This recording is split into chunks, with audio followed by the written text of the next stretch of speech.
নমস্কার, আপনারা শুনছেন 221 হ্যারিসন রোড। বাংলার ভূত, বাংলার ভয়, উল্টোপাল্টা গল্প নয়। আজ আপনারা শুনবেন নবনীতা বোসের লেখা একটা গ্রাম বাংলার ভূতের গল্প, পলাশপুরের সেই রাত। আজকের গল্পের বিভিন্ন চরিত্রে রয়েছে প্রত্যয়, বর্ণালী আর আমি সুমিতেন্দ্র। এই গল্পটা শুরু করার আগে কিছু ইম্পর্ট্যান্ট কথা। আপনারা যদি ক্লাসিক গল্প শুনতে চান তাহলে আমাদের channel the bed time stories obviously check করবেন। এই ভিডিওর ডেসক্রিপশানেই লিঙ্কটা দেওয়া থাকবে। এর সাথে আপনারা যদি ট্রু হরারের ওপর অ্যাকচুয়াল অ্যানিমেটেড ভিডিওস দেখতে চান তাহলে আপনাদের জন্য রয়েছে আমাদেরই ডার্ক সাইড ডকুমেন্টারিজ। এইটারও লিঙ্ক দেওয়া থাকলো ডেসক্রিপশানে। আর 221 হ্যারিসন রোড এখন নিয়মিত স্পটিফাইতে আসছে। আপনারা যদি চান গল্প শুনবেন তাহলে ইজিলি স্পটিফাইতে গিয়ে আমাদের গল্প কিন্তু শুনতে পারেন। তাহলে আর দেরি না করে শুরু করছি আজকের গল্প, নবনীতা বোসের লেখা পলাশপুরের সেই রাত।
গভীর রাত, শীতের কুয়াশা আর ঘন অন্ধকারে ঢাকা শ্মশান ভূমির দোরগোড়ায় এসে থামল একটি মৃতদেহ। সঙ্গে মাত্র 4 জন মানুষ, প্রত্যেকে মোটা চাদরে আপাদমস্তক আবৃত। তাদের মুখমণ্ডল অন্ধকারে অদৃশ্য। আশেপাশে কেবল শিয়ালের একঘেয়ে ডাক ভেসে আসছে। এই জনমানব শূন্য ভূমিতে অন্য কোনো প্রাণীর স্পন্দন নেই বললেই চলে। চাদরে মুখ ঢাকা মানুষগুলো চাপা নিচু স্বরে ডাক দিল, জনাই, আরে ও জনাই, বুঝি ঘুমালেন নাকি? সাথে সাথেই শ্মশান ঘাটের দরজা খুলে বেরিয়ে এলো কালো বেটে গড়নের এক আলগা গায়ের মানুষ। বিরক্তির সঙ্গে আগন্তুকদের একবার দেখে নিয়ে সে প্রশ্ন করল, এত রাতে কার মরা নিয়ে এসেছো গো তোমরা? মৃতদেহটিকে কাঁধ থেকে অতি অযত্নে নামিয়ে রাখতে রাখতে চাদরে মুখ ঢাকা মানুষগুলোর একজন বলল, আর কার কেন শোনোনি? এমারা কার হবে? এমারা আসছে মুখুজ্জি বাড়ি থেকে। দেখো দেখি যত তাড়াতাড়ি পারো এ সৎকার করো। শুনেছি তো 3 কুলের কেউ নেই যে সৎকার করবে। কথাগুলো বিস্ময়ের সাথে শুনতে শুনতে জনাই এগিয়ে এলো। তারপর হাতে করে মরার মুখ থেকে চাদর সরাতেই তার চোখে পড়ল এক বৃদ্ধের অতি পরিচিত মুখ। তার গলার মোটা দড়ির স্পষ্ট দাগটাও চোখ এড়ালো না জনাইয়ের। সে বিস্ফারিত নেত্রে বাকিদের দিকে তাকাতেই তারা বলল, বুঝলে না, পাপ ঢাকতে আত্মহত্যা করেছে বুড়োটা। এখন তুমি এ সৎকার করো। হ্যাঁ, এই আমরা চললাম। চলো চলো চলো। কথাটা বলে জনাইয়ের উত্তরের অপেক্ষা না করেই এক মুহূর্ত না দাঁড়িয়ে তারা দ্রুত গ্রামের উদ্দেশ্যে রওনা হলো। সামনে পড়ে থাকা নিথর মৃতদেহটির দিকে একবার দৃষ্টি নিক্ষেপ করে জনাই মনে মনে নিজের ইষ্ট দেবতাকে স্মরণ করল। তারপর দ্বিধাগ্রস্ত নেত্রে চিতা সাজিয়ে এগিয়ে গেল সামনের দিকে। শ্মশানের গাঢ় অন্ধকার যেন এক নিদারুণ গোপনীয়তা গ্রাস করে নিল। এই মৃতদেহ কে, কেন সে আত্মহত্যা করল, আর এই 4টি ছায়ামূর্তি বা কেন এত রাতে এমন অবহেলায় তাকে ফেলে গেল, সেই সব রহস্যের ভার বয়ে জনাই নীরব দহনের প্রস্তুতি নিতে শুরু করল।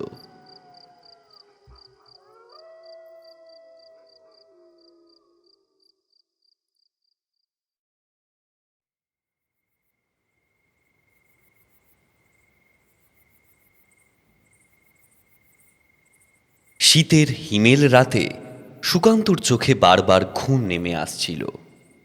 তার গন্তব্য কলকাতা, কিন্তু গ্রামের এই জনমানব শূন্য রেল স্টেশনের অন্ধকার ওয়েটিং রুমটিতে বসে থাকতে থাকতে বিরক্তি বাড়ছিল তার। পলাশপুর গ্রামের সরকারি স্কুলের অনুষ্ঠানে আমন্ত্রিত অতিথি হয়ে সে এসেছিল বটে, কিন্তু বাকিদের শত অনুরোধেও গ্রামে রাত কাটাতে রাজি হয়নি। কারণটা সহজ, পরদিন সকালে কলকাতায় নিজের কাজে ফিরতে হবে। সুকান্ত শুধু এক নামকরা স্কুলের মাস্টারই নয়, একজন সফল সাহিত্যিকও। তাই এমন প্রধান অতিথির ডাক তার প্রায়ই আসে। কিন্তু এই স্টেশন যে এমন নির্জন আর কুচকুচে অন্ধকারে ঢাকা থাকবে তা তার জানা ছিল না।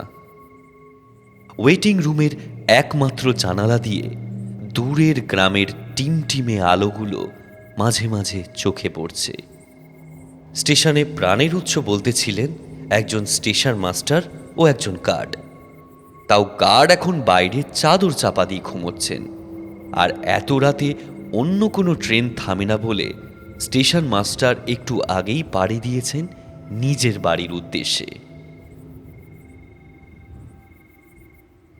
যাওয়ার আগে অবশ্য তিনি সুকান্তকে আশ্বাস দিয়ে গেছেন যে এখানে কোনো বাজে উৎপাত নেই, রাতে নিশ্চিন্তে থাকা যায়।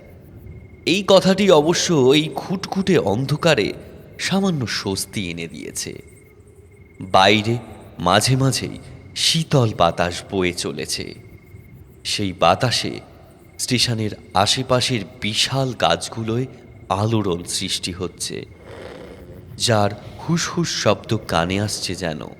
তার সাথে বাইরে থেকে ভেসে আসছে গার্ডের নাক ডাকার এক বীভৎস শব্দ। সুকান্ত মনে মনে ভাবল, উফ, কি ঝামেলায় পড়া গেল। গ্রামের বহু ওয়েটিং রুম দেখেছি, কিন্তু এমন অন্ধকারে মাখামাখি একটা স্টেশন এই প্রথম দেখছি। কবজি উল্টে দেখল সবে রাত 9টা। ট্রেন আসবে সেই রাত 1টায়। আরও লম্বা একটা সময় এই নির্জনতা আর অস্বস্তির মধ্যে কাটাতে হবে ভেবে তার বিরক্তিকর ভাবটা যেন আরও তীব্র হলো। এসব কথা ভাববার সময় হঠাৎ ঘরের মধ্যে একটা খট করে শব্দ হতেই সুকান্তর সম্বিত ফিরল।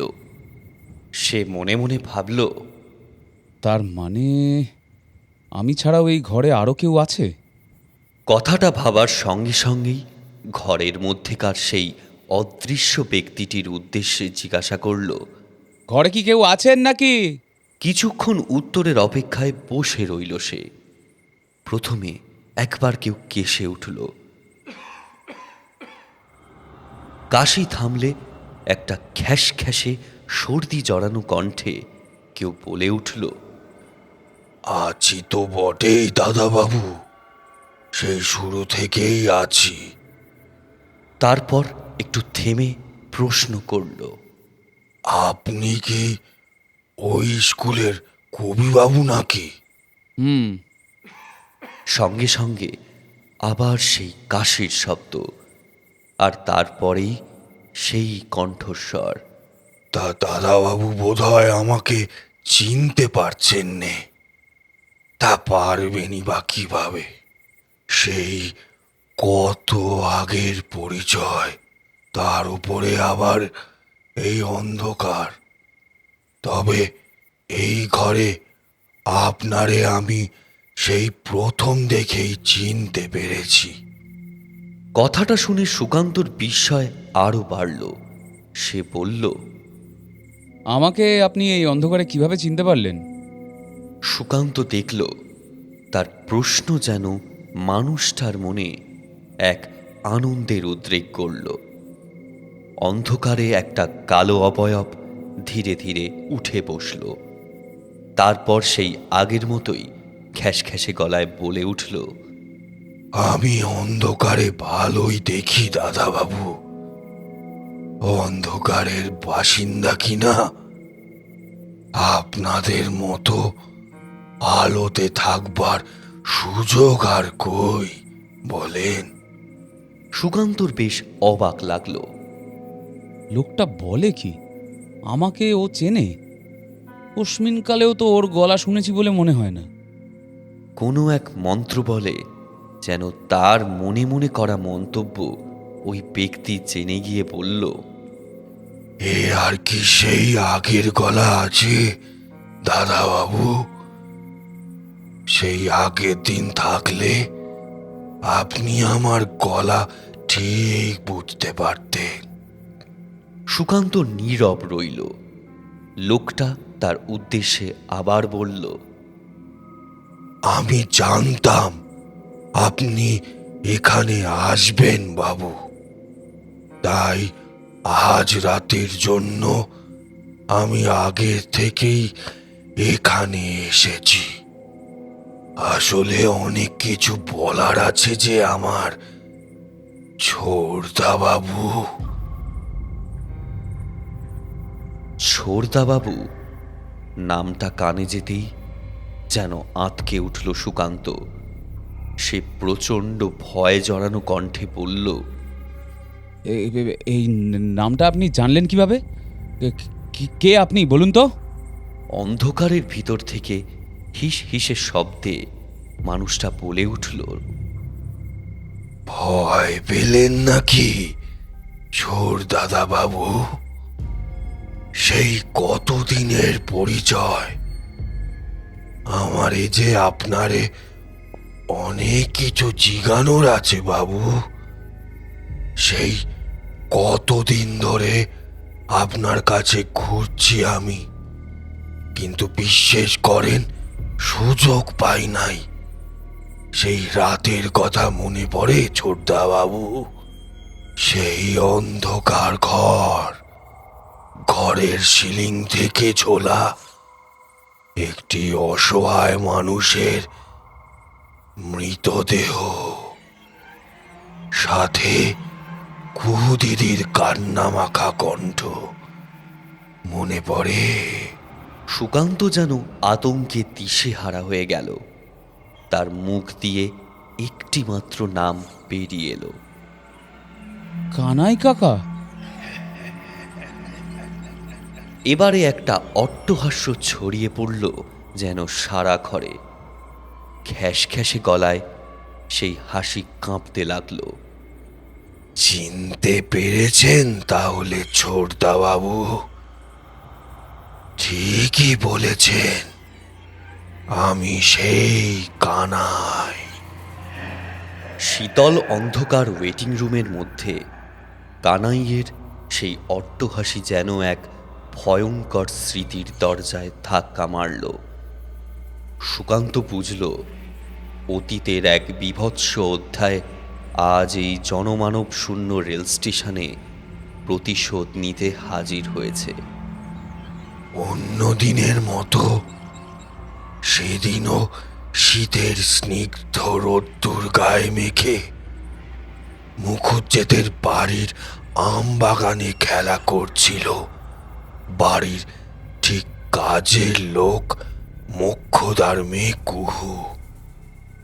সেদিন সেখানে রোজকার মতো আপনিও ছিলেন ছোটদা বাবু, মনে পড়ে সেই কথা?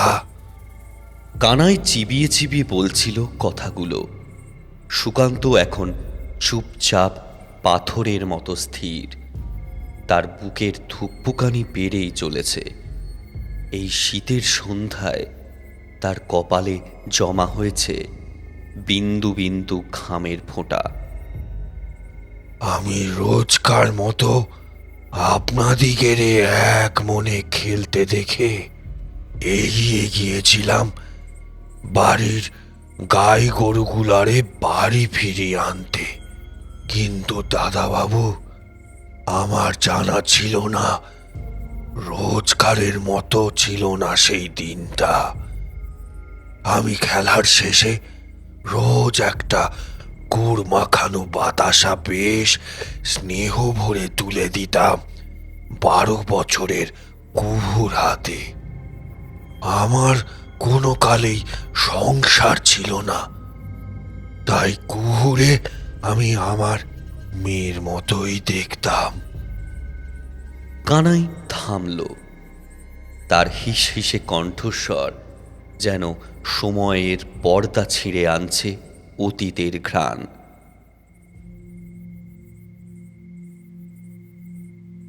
আপনার বয়স তখন ওই 17 মতো হবে, ঠিক বলছি তো দাদাবাবু?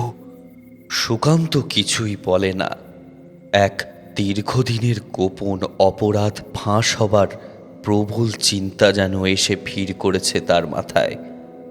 হিস হিসে হাসি হেসে কানাই আবার বলতে শুরু করলো। ঘরে ফিরে যখন ওই গুড় মাখানো বাতাসা হাতে আমি বাগানের পানে এগিয়ে গেলুম, অমনি আমার কানে এলো কুহু দিদির কান্না। আমি তড়িঘড়ি এগিয়ে যেতেই দেখলুম কুহু দিদি গাছের নিচে অন্ধকারে বসে কাঁদছে। আপনি কোথাও নেই। আমি এক আশঙ্কায় এগিয়ে গিয়ে কুহু দিদিরে জিজ্ঞাসা করেছিলুম কারণটা। আর জানেন দাদাবাবু, সে বলেছিল, কানাইয়ের বলা শেষের কথাটি যেন প্রচণ্ড এক নাড়া দিয়ে গেল সুকান্তর মনে। বলেছিল? তার মানে কানাই কাকা জানতো? হঠাৎ করেই সেই কাশির শব্দটা তার ভীষণ কাছ থেকে ভেসে এলো। কানাই কাকার হিস হিসে কণ্ঠস্বর এখন যেন আরও কাছে, প্রায় তার গা ঘেঁষে। সে বলছে, আপনি ঠিকই ভেবেছেন, আমি সব জানি দাদাবাবু, সবটা। তারপর আমি মেয়েটারে ভুলিয়ে নিয়ে এগিয়ে যাচ্ছিলুম ভিতর ঘরের দিকে। হঠাৎই মোক্ষদাকে সেদিক পানেই আসতে দেখি। আমি তড়িঘড়ি কুহুকে বলি কাউকে কিচ্ছু না বলতে, না হলে যে মুখুজ্জেদের বাড়ির সম্মান মাটিতে মিশে যাবে ছোটদাবাবু। কথাটা বলে কানাই আবার খ্যাস খ্যাসে কণ্ঠে হেসে উঠল। হাসিটা যেন এক প্রবল আশঙ্কার সৃষ্টি করল সুকান্তর মনে। সে যেন কানাইয়ের মুখের এই সত্য উদ্ঘাটন সহ্য করতে না পেরে ধীরে ধীরে সিঁটিয়ে যাচ্ছিল দেওয়ালের অন্ধকার কোণে।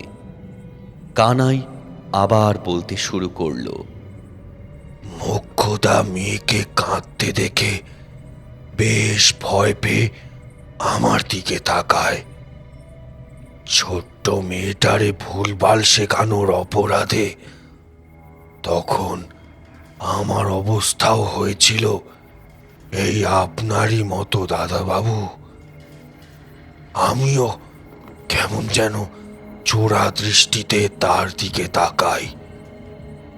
মোক্ষদা একটা কিছু আশঙ্কা করে তার মেয়েকে চেপে ধরে সেদিন। মেয়েটার অমন কান্না বাড়ির সকলে, এমনকি আশেপাশের মানুষজনরা ছুটে এসেছিল।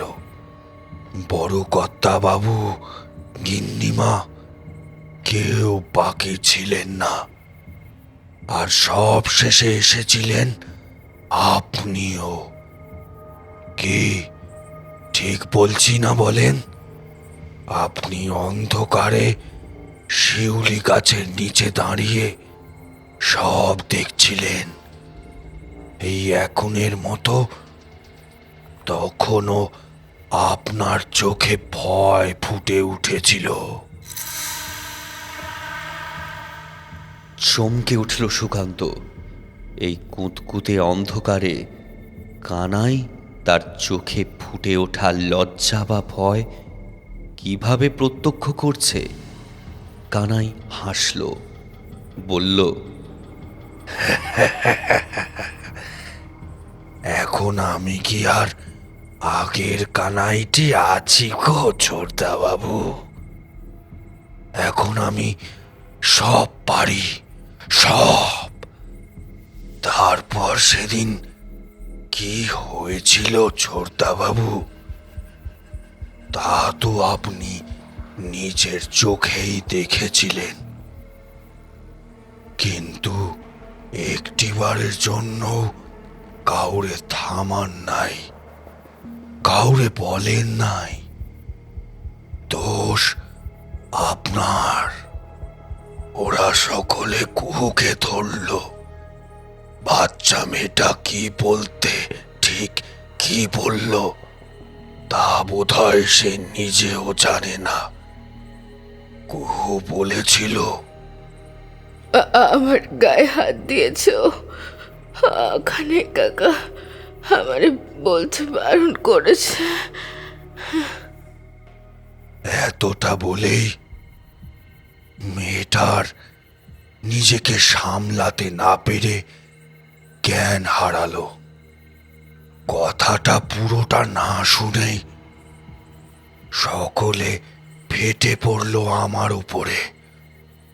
বুঝলো আমি কুহু দিদির সম্মান নষ্ট করার চেষ্টা করেছি।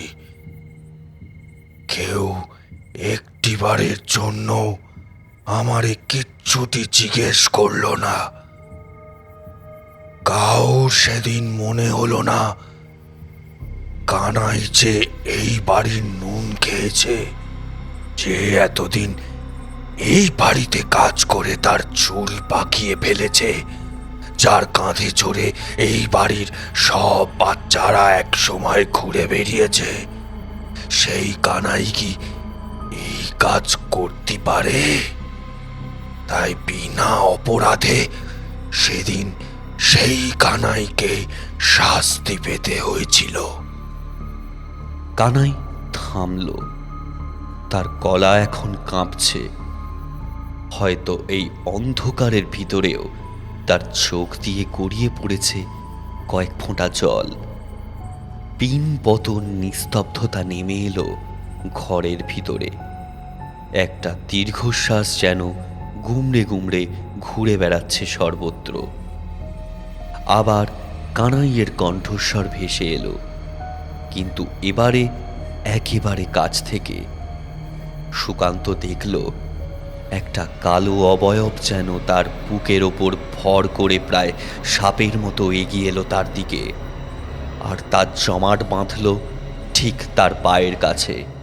কর্তাবাবু প্রচণ্ড রাগে এগিয়ে এলেন আমার দিকে। পাশের দেওয়াল থেকে চাবুকটা খুলে নিয়ে সেই দিয়ে আমারে মারতে লাগলেন। উফ, সে কি যন্ত্রণা! আশপাশ থেকে মানুষের কণ্ঠস্বর ভেসে আসছিল। কেউ বলছে, শয়তানটারে আমার শাস্তি হওয়ারই দরকার ছিল। আরে ওইটুকু মেয়েটারে কর্তামশাই দুধ কলা দিয়ে খালসা পুষছে, ওই বুড়োর মনে মেয়ে মানুষের শরীরের প্রতি এত লোভ। কিন্তু এই বুড়োটার হয়ে কেউ একবারের জন্য ভাবে নাই। আপনিও তখন সব দৃশ্য দাঁড়ায় দাঁড়ায় দেখতেছিলেন জোরদা বাবু। কার পাপের শাস্তি কে পেল?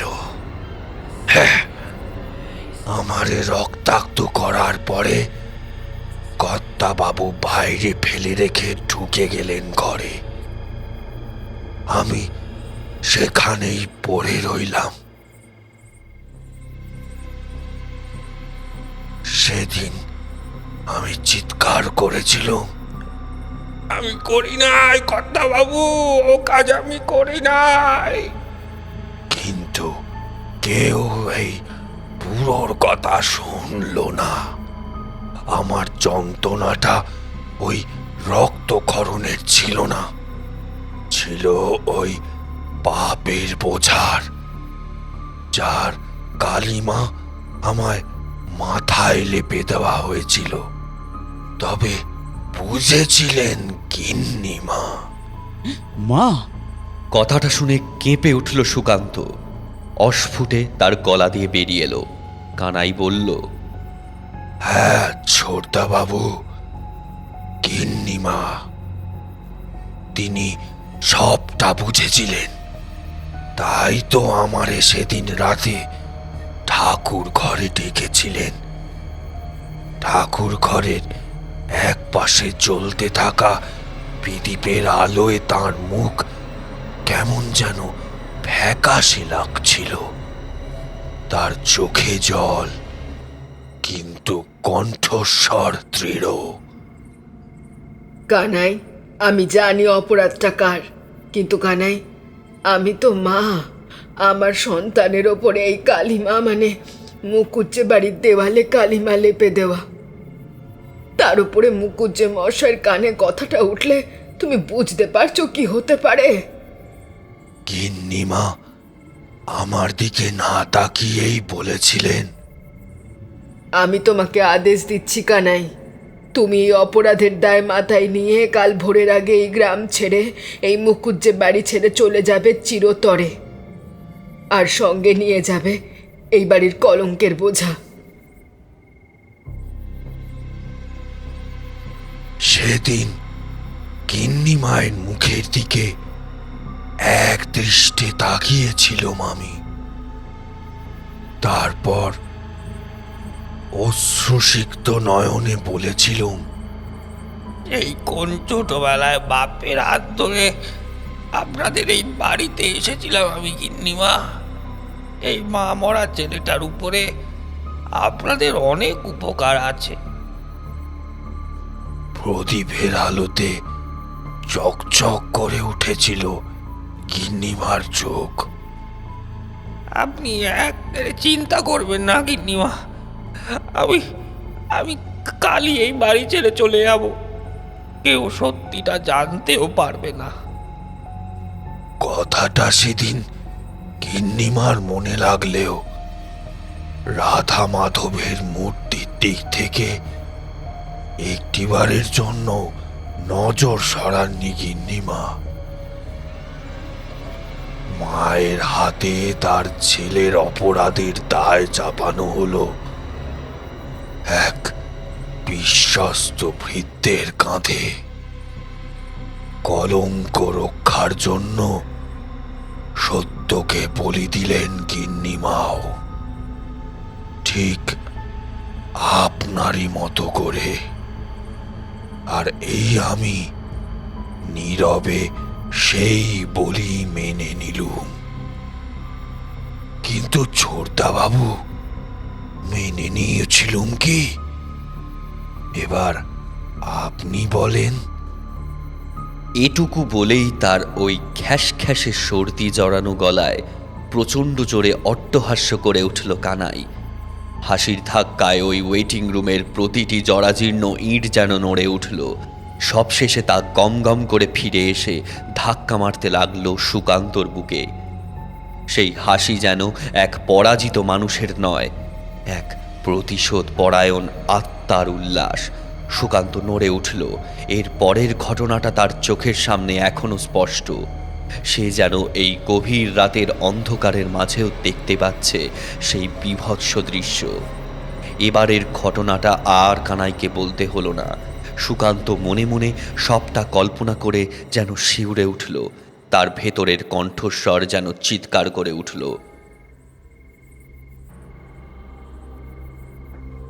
ভোর তখন ঠিক কটা তা খেয়াল নেই। হঠাৎ করেই বাড়ির গোয়াল ঘরের দিক থেকে একটা মর্মান্তিক চিৎকারে বাড়ির সকলের ঘুম ভেঙে গেল। রতন গোয়ালার চিৎকার। আমিও সেদিন সেই চিৎকারে উঠে বসেছিলাম। এখনও মনে পড়ে। আগের দিনের ঘটনার প্রভাবে সারা রাত ঘুমোতে পারিনি। অসময় ঘুম ভাঙায় আমি চমকে উঠেছিলাম। তারপর কানে ভেসে আসে বাড়ির সকলের ভারী পায়ের দুপধাপ শব্দ, সাথে করে রতন গোয়ালার হাউমাউ করে কান্না। প্রচণ্ড ভীত কণ্ঠে কী সব যেন বলছে রতন। আমি ধীর পায়ে নেমে এলাম বাড়ির বাইরে। বিস্ফারিত নেত্রে দেখলাম একটা বিশাল ভিড় জমা হয়েছে গোয়াল ঘরের কাছে। আমি একটিবারের জন্য উঁকি দিতেই আমার সারা শরীরের রক্ত যেন হিম হয়ে গেল সেদিন। গোয়াল ঘরের দরজা হাট করে খোলা, ওপর থেকে ঝুলে আছে দুটো পা। সামান্য নিচু হয়ে দেখার চেষ্টা করতেই আমি বেশ কয়েক পা পিছিয়ে এসেছিলাম, কারণ আমার নিজের পাপের ফল তখন সারা জীবনের অপরাধ বোধের আকারে ঝুলছে। কানাই কাকার নিথর দেহ।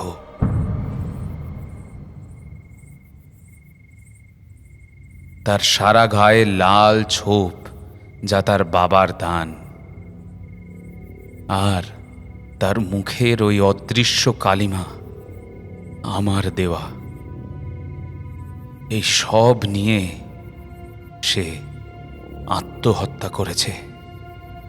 আতঙ্কে চিৎকার করে উঠল সুকান্ত। তার কণ্ঠে তখন চরম স্বীকারোক্তি। ও আমার একার পাপের ফল না কানাই কাকা। আমি কম বয়সে একটা ভুল করে ফেলেছিলাম। সেদিন আমি সকলের আড়ালে কুহুকে পেতে চেয়েছিলাম। আমি তাকে নষ্ট করার চেষ্টা করেছিলাম। আমার সব দোষ আমার। কিন্তু বিশ্বাস করো লোক লজ্জার খাতিরে বলতে পারিনি। হঠাৎই তার সমস্ত রাগ ও অভিযোগ যেন মায়ের দিকে ফিরল। কাঁপা কণ্ঠে সে প্রশ্ন ছুড়ে দিল অন্ধকারের দিকে। কিন্তু মা তো সব জানতো, তাহলে সে কেন? এবার কানাই কাকার কণ্ঠস্বর ভেসে এলো সুকান্তর কানের একেবারে কাছ থেকে। সে ফিস করে বলল, তার স্বরে বরফের মতো শীতলতা। সারা দিন পর সেদিন রাতের অন্ধকারে আমার দেহটারে মাত্র 4 জন মিলে নিয়ে গিয়ে অতি অবহেলায় ডোমের হাতে সঁপে দিয়েছিল। আমি পেয়েছিলুম ডোমের হাতের আগুন। কেউ আমারে সম্মান করে নাই সেদিন, তাই আমি মুক্তি পাই নাই জোরদা বাবু। কানাইয়ের শ্বাস তার কানে এসে বিঁধেছিল। তার কণ্ঠস্বর এখন এক ভয়ঙ্কর অভিশাপের মতো। আপনিও কাউরে এই সত্যি বলেন নাই, আমারে মুক্ত করেন নাই ওই বোঝা থেকে, তাই আমিও মুক্তি পাই নাই। কথাটা যেন হৃদয়ে চরম আঘাত করল সুকান্তর। সে দেখল সেই শীতল অদৃশ্য নিঃশ্বাস ধীরে ধীরে সরে যাচ্ছে তার কাছ থেকে। তারপর হঠাৎই একটা ঘূর্ণায়মান বাতাসের ঝাপটা তার চারদিক পাক খেয়ে ধীরে ধীরে দরজার দিকে এগিয়ে গেল। দুটি অদৃশ্য পায়ের শব্দ শুধু তার কানে ধাক্কা খেল। আবছায়া দরজার দুটো পাল্লা সশব্দে খুলে গেল, আর সেই পায়ের শব্দ যেন সেই দরজা দিয়ে বাইরের অন্ধকারে মিলিয়ে যেতে লাগলো। আবার ঘরের ভিতরে নেমে এলো এক গভীর জমাট বাঁধা নিস্তব্ধতা। কেবল ঘরের বাইরে থেকে ভেসে আসছে সেই গার্ডের নাক ডাকার শব্দ। এখন সুকান্ত সম্পূর্ণ একা বসে আছে। একটু আগে যা যা ঘটে গেল সবই যেন এক দুঃস্বপ্ন, এক দুঃসহ অতীত। এই মুহূর্তে তার চোখের সামনে এলোমেলো ফুটে উঠছে বেশ কিছু আকৃতি। সেগুলো অতি প্রাকৃতিক বিভ্রম নাকি তার বিবেকের ভুল, তা যেন কিছুতেই বুঝে উঠতে পারছিল না সে। তার সম্বিত ফিরল দূর থেকে ভেসে আসা ট্রেনের হুইসেলে। তার মানে অপেক্ষার অবসান ঘটেছে। এইমাত্র সকল নিস্তব্ধতাকে খান খান করে দিয়ে একটি দ্রুতগামী ট্রেন এদিকেই ধেয়ে আসছে। হঠাৎ কেউ যেন তার মনের মধ্যে থেকে বলে উঠল, কবিবাবু, নামখানা জব্বর তো। প্রকৃতির বিচিত্র রূপ নিয়ে কবিতা লেখে যে তার জীবনের শুরুটা এরকম অন্ধকারময়, তা যদি তোমার পাঠকরা জানে তাহলে কি হবে ছোড়দা বাবু? সেদিন ওই নিরীহ মানুষটাকে অনেক কষ্ট নিয়ে মরতে হয়েছিল তোমার জন্য। তোমার মাকেও তোমার দেওয়া মিথ্যের বোঝা সারা জীবন বইতে হয়েছে কবিবাবু। আজ তাহলে কিসের অপেক্ষা?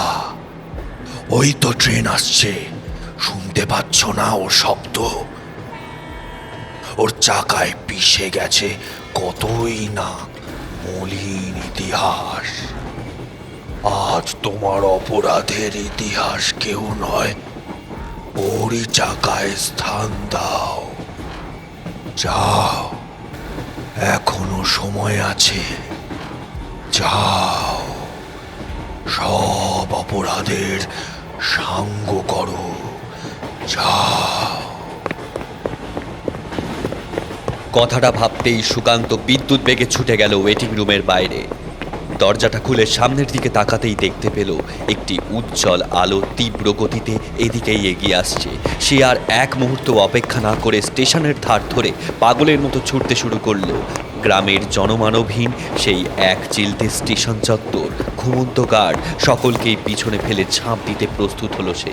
চিৎকার করে বলল, আজ আমার সব অপরাধের শেষ এখানে। আমাকে ক্ষমা করে দাও কানাই কাকা। কথাটা বলেই ঝাঁপ দিতে লাফানোর সাথে সাথেই একটা অদৃশ্য হাত টেনে ধরল তার বাহু। চলন্ত ট্রেনটা তার পাশ কাটিয়ে তীব্র গতিতে এগিয়ে গেল তার গন্তব্যে। তারপর মিশে গেল কুয়াশার চাদর ভেদ করে দূর দিগন্তে। সুকান্তর বুকের মধ্যে তখন এক তীব্র ঝড়। সে বেঁচে আছে, কিন্তু কেন? পালাতে চেয়েছিলে ছোড়দা বাবু, পারলে না তো? কারণটা জানো তুমি ছোড়দা বাবু? কারণ হলো তোমার করা অপরাধ। এত তাড়াতাড়ি তোমার নিস্তার নেই। কানাই কাকার সেই খ্যাস খ্যাসে সর্দি জড়ানো কণ্ঠস্বর কানে যেতেই সুকান্তর মাথাটা কেমন যেন তুলে উঠল। নিজেকে সামলাতে ফাঁকা স্টেশন চত্বরের এক অন্ধকার কোণে একটা জরাজীর্ণ শ্যাওলাধরা বেঞ্চের ওপরে সে ধীর পায়ে এসে বসল। নিজের মাথাটা দু হাতে চেপে ধরে প্রবল অসহায়তায় ফুঁপিয়ে উঠল সে। হঠাৎই তার খুব কাছে কোনো অশরীরীর উপস্থিতির স্পর্শ পেতেই ভয় শিউরে উঠল সে। প্রচণ্ড দ্বিধাধারের চোখ থেকে হাত সরাতেই দেখল তার একেবারে পাশে কানাই কাকার প্রাণহীন অবয়ব বসে আছে। শীর্ণকায় জরাজীর্ণ শরীর, শুকিয়ে যাওয়া চামড়ার উপরে অজস্র বলিরেখায় ভরা মুখ, চোখের দৃষ্টি কেমন যেন ঘোলাটে, মরা মাছের মতো। কিন্তু এসবের মাঝে সবচেয়ে ভয়ঙ্কর হলো তার গলার সেই মোটা দড়ির দাগ, যা সেদিন রাতের ঘটনার পর সুকান্তর পাপের প্রতীক হয়ে শোভা পাচ্ছে এখন। কানাই কাকার সাদা হয়ে পচে যাওয়া ঘোলাটে চোখে তার দিকে এক দৃষ্টে তাকিয়ে আছে। ঠোঁটের কোণে কি সামান্য একটা তির্যক হাসির রেখা ফুটেছে, নাকি সবটাই সুকান্তর মনের ভুল? সে বুঝতে পারল না। কানাই কাকা আগের মতোই সেই হিসহিসে কণ্ঠে বলল, অপরাধের শাস্তি পাওয়া কি এতটাই সোজা ছোড়দা বাবু? সেদিন আমি মুখুজ্জে বাড়ির সম্মান রক্ষার্থে নিজের প্রাণ বিসর্জন দিয়েছিল, আর আজ তুমি ওই মূল্যবান প্রাণ হেলায় হারাতে গেলে আমি কি তা হতে দিতে পারি? সুকান্ত তার দিকে সামান্য সরে এসে ভয়ে ভয়ে বলল, সেদিন তোমার মেয়ের কথা মতো পালাতে পারতে কানাই কাকা। আত্মহত্যা করলে কেন তুমি? তুমি তো কিছু করনি। এবার কেমন যেন বিকৃত শীতল কণ্ঠে হেসে উঠল কানাই কাকা। চাইলেই কি আর পালানো যায়? যেতামই বা কোথায়? সব কিছু তো ওখানেই, ওই মুকুজ্জে বাড়িতেই ছিল গো। কানাইয়ের কণ্ঠস্বর এবার আরো ধারালো হলো। তবে তোমারে যখন বাঁচায়া লয়েছি একবার, মরতে দিব না ছোড়দা বাবু। আমি যে গিন্নিমারে কথা দিয়েছিলুম, আজ তুমি আত্মহত্যা করলে, সে দায় ওই মুকুজ্জ বাড়িকেই ভোগ করতে হতো। তাই আমি আজ তোমারে বাঁচিয়ে নিলুম। তবে আমার প্রতি হওয়া অপরাধের শাস্তি তুমি এই জন্মেই পাবে ছোড়দা বাবু। তোমারে নিদ্রা জাগরণে ভোগ করতে হবে এক অসহ্য যন্ত্রণা। যে অপরাধ তুমি করেছ তা তোমার মস্তিষ্ককে কুড়ে কুড়ে খাবে সর্বদা। এই হবে তোমার শাস্তি। কথাটা শেষ করে কানাই কাকার শরীরটা যেন বাতাসে ভর করে উঠে যেতে লাগলো। আকাশ বাতাস কাঁপিয়ে এক অট্টহাসির শব্দ সুকান্তর মস্তিষ্কে যেন আঘাত করতে লাগলো। সুকান্ত দুহাতে চোখ ঢেকে ফুঁপিয়ে উঠল, যেন কোনো অদৃশ্য দেবতার কাছে ক্ষমা ভিক্ষে করছে। কিন্তু না, তাতে শান্ত হলো না কানাই। তার শরীরটা ধীরে ধীরে যেন বাতাসে মিলিয়ে যেতে লাগলো। একসময় দূর থেকে একটা গগনভেদী হিস হিসে কণ্ঠস্বরে কানাই কাকা বললেন, আমি আসবো, আবার আসবো। এখনো সব কিছু শেষ হয়ে যায়নি ছোড়দা বাবু। আমারে মনে রেখো, মুক্তি নেই ছোড়দা বাবু, মুক্তি নেই। এক লহমায় সব কিছু কেমন শান্ত হয়ে গেল। আশেপাশে আবার নেমে এলো সেই গভীর নিস্তব্ধতা। সুকান্তর স্থির দেহটা বেঞ্চের গায়ে ঠেস দিয়ে বসে পড়েছে। সে বেশ ভালোই বুঝেছে তার মুক্তি নেই। তার অতীত কানাই কাকা আবার টেনে আনবে। আবার হয়তো কোনো গ্রামের অচেনা পথে দেখা হবে একদিন। তার স্বেচ্ছা মৃত্যুতেও তার নিজের কোনো অধিকার নেই, কারণ একটা অস্পষ্ট ঘোলাটে হয়ে যাওয়া চোখ সব সময় তাকে অনুসরণ করছে। সে মরতে দেবে না তাকে। একটা শীতল হিস হিসে বাতাস তার কানে এসে বলে যাচ্ছে, মুক্তি নেই ছোড়দা বাবু, মুক্তি নেই।